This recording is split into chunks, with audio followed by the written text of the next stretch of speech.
Hey guys, welcome to Login Apps. Today I'll be showing you how to sign into your ChatGPT account on your Android device, and let's dive right in. Now to sign into or log into your ChatGPT account online on your Android phone, first you'll be required to open the preferred browser on your phone like this. I'll be going with Google Chrome. You can try with anything you like.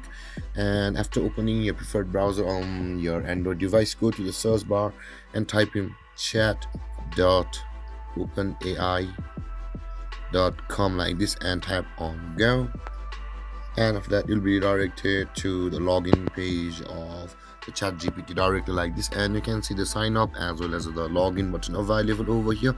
Since we are going to sign in, let's click on login, but if you have not created an account, simply tap on sign up and you can go through the sign up procedure of chat gpt.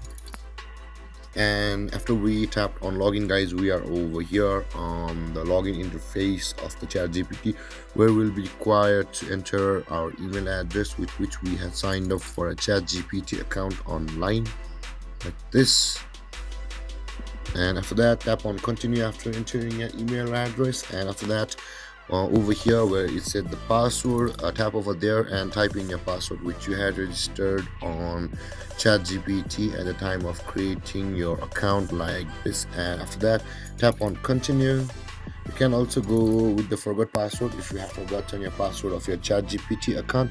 With that being said, you can see, guys, this is a small tour of the chat gpt. Let's tap on next, and done. And you can see, guys, we have successfully logged into our chat gpt account online on our Android device. And if you have any confusions or questions regarding a topic, feel free to comment in the comment section below, and don't forget to like, subscribe and hit that bell icon for more videos. Thank you for watching, guys. Peace.